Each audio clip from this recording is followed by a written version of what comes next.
berkembang pada masa pendudukan di Indonesia dimulai setelah Jepang berhasil menguasai wilayah bangsa Barat dan Sekutu di Asia Tenggara, serta Belanda menyebabkan pasyarat di Kali Jati Subang pada tanggal 8 Maret 1942. Pemerintahan Jepang dimulai dengan strategi propaganda yang terdiri dari 3 pilar, yaitu Nippon sebagai cahaya Asia, Nippon pelindungan Asia, dan Nippon pemimpin Asia.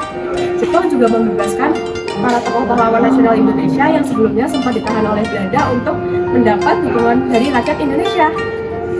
Pembentukan pemerintahan dilakukan dengan mengubah bentuk kepemerintahan Belanda dari sipil ke militer. Namun pemerintahan sipil ini tetap berada di bawah kendali pemerintahan militer Jepang. Dalam pembentukan pemerintahan setempat, Jepang mengalami kekurangan staf sehingga mereka terpaksa mengangkat pegawai Indonesia yang memiliki pengalaman di lingkungan pemerintahan Jawa Barat.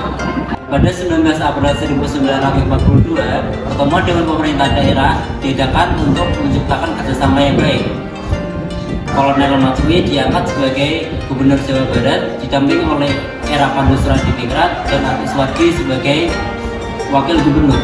Selain itu, beberapa tokoh juga diangkat sebagai kepala daerah di berbagai wilayah di Indonesia.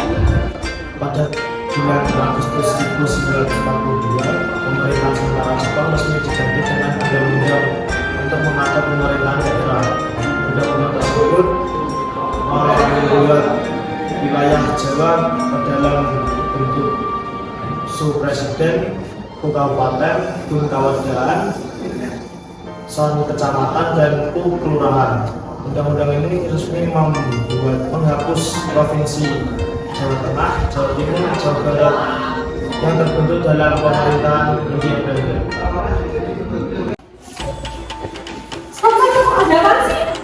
Nah, pada tanggal 1 Agustus 1943, pengumuman Saiko Shikikan dikeluarkan untuk mengikut sertakan bangsa Indonesia dalam pemerintahan negara. Beberapa tokoh Indonesia seperti Dr. Husein Diningrat, lalu ada Mas Sutarjo dan RMTA Suryo diangkat dalam jabatan residen di Jakarta dan Bojonegoro.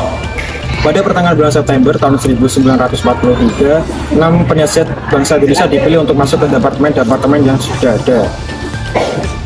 Selain itu, Badan Pertimbangan Pusat atau Sangiin juga dibentuk pada tanggal 17 Oktober 1943 yang diketuai oleh Insinyur Soekarno dan wakilnya RMAA Kusumo.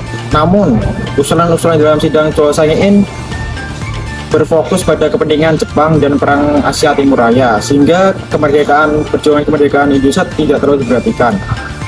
Setelah Jepang menyerah, Sangiin dibubarkan tanpa pernyataan resmi.